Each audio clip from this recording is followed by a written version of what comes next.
नमस्कार दोस्तों। मैं आपका दोस्त मिस्टर एस के और आप सुन रहे हैं रियल लाइफ हॉरर, जहां हम लेकर आते हैं आपके लिए सच्ची और डरावनी कहानी। आज की जो कहानी है नीले पहाड़ की चुड़ैल। और आज की कहानी एक ट्रक ड्राइवर ने बताई है। तो आइए शुरू करते हैं इस कहानी को, लेकिन इससे पहले जान लें ट्रक ड्राइवर ने हमसे जरूरी बात क्या कही है। सुनिए। हर ट्रक ड्राइवर की को कोई ना कोई रात ऐसी मिलती है जिसे वह जिंदगी भर भूल नहीं पाता। इस कहानी में आप लोग जानेंगे बलवीर नामक एक ट्रक ड्राइवर के साथ घटी एक असल अनुभव। ऐसा अनुभव जो रात में आज भी राजस्थान के नीले पहाड़ के पास रहने वाले लोग कसम खाकर बताते हैं। तो आइए आज की कहानी शुरू करते हैं। मेरा नाम बलवीर सिंह, उम्र 38 साल, भिवाड़ी राजस्थान में रहने वाला एक मजबूर ड्राइवर हूँ। मैंने अब तक भारत के हर जिले, गांव, शहर में माल ढोया है। चावल, पेट्रोल, सीमेंट, कभी कभी दवाइयाँ भी। लेकिन उस रात की ट्रिप कुछ ऐसी हो रही थी जिसे मैं आज तक भूल नहीं पाया। बलवीर ने उस रात को एक लोहे की सरिये से भरा ट्रक चलाना था। कंपनी के सुपरवाइजर ने बताया सीधा जाना है झाबुआ, नीले पहाड़ वाले रास्ते से, टाइम कम लगेगा।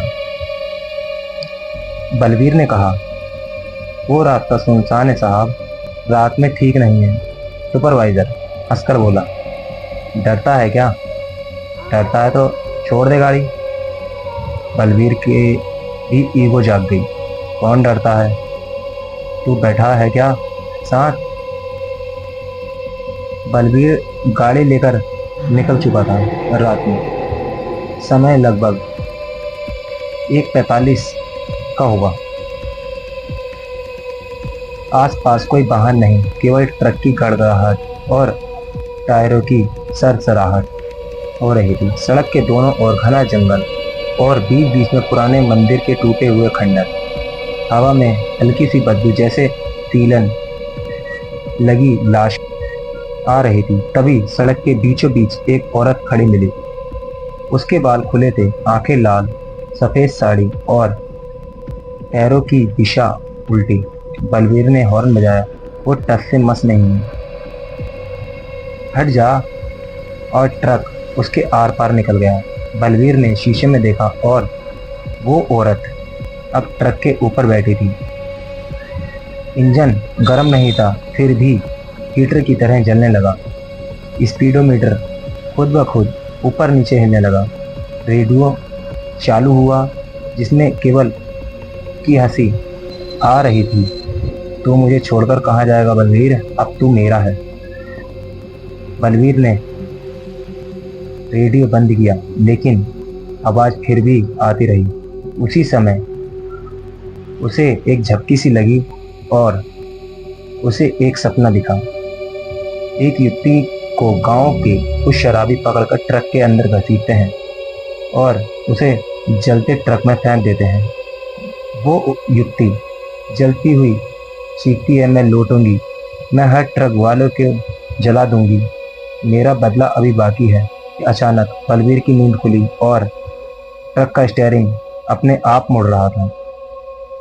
गाड़ी को चलाते हुए बलवीर को समय लगभग 3:10 हुए होंगे। ट्रक खुद ब खुद नीचे घाटी की ओर मुड़ गया। बलवीर चिल्लाया, रुको, ये क्या हो रहा है? तभी उसकी नज़र शीशे में पड़ी। वो औरत अब ट्रक के अंदर थी। उसकी आंखें बलवीर से मिली। औरत बोली, अब तेरी बारी है। ट्रक के केबिन में अचानक आग लग गई। बलवीर ने कूदने की कोशिश की, लेकिन दरवाजा लॉक हो चुका था अंदर से। बलवीर ने जेब में रखा हनुमान चालीसा निकाला और पढ़ते हुए जोर से चिल्लाया, जय हनुमान ज्ञान गुण सागर। आग अचानक से धीमी पड़ गई और ट्रक रुक गया। औरत गायब। बलवीर ने तुरंत दरवाजा खोला। अब दरवाजा खुल गया था। वह नीचे कूदा और वहीं बेहोश हो गया। सुबह 5 बजे एक दूध वाला वहां से गुजरा। उसने ट्रक रुका हुआ देखा और बलवीर को अचेत अवस्था में देखा। बलवीर के ऊपर पानी डाला तो बलवीर होश में आया। बलवीर बोला, मैं जिंदा हूँ? हाँ भैया, लेकिन तुम्हारा ट्रक तो जला हुआ सा लग रहा है। जब वो दोनों ट्रक के पास पहुंचे, ट्रक की पूरी केबिन काली राख बन चुकी थी, लेकिन ट्रक के बाकी हिस्से पर एक भी खरोंच नहीं। और ट्रक के अंदर ड्राइवर सीट पर एक जली हुई औरत की तस्वीर रखी थी। तब से आज तक बलवीर उस दिन से कभी नीले पहाड़ के रास्ते नहीं गया, लेकिन लोग आज भी कहते हैं जो ट्रक ड्राइवर रात के 2 बजे नीले पहाड़ी की घाटी से गुजरता है, उसकी गाड़ी में वो औरत चढ़ जाती है और कभी कभी वापस नहीं उतरती है। इस कहानी की पुष्टि कोई नहीं करता, लेकिन बलबीर आज भी जिंदा है, परंतु अब बलबीर कुआं हो गया है। वो बोल नहीं सकता, लेकिन हर रोज मंदिर में एक दीपक जलाकर वहीं तस्वीर रख देता है। उस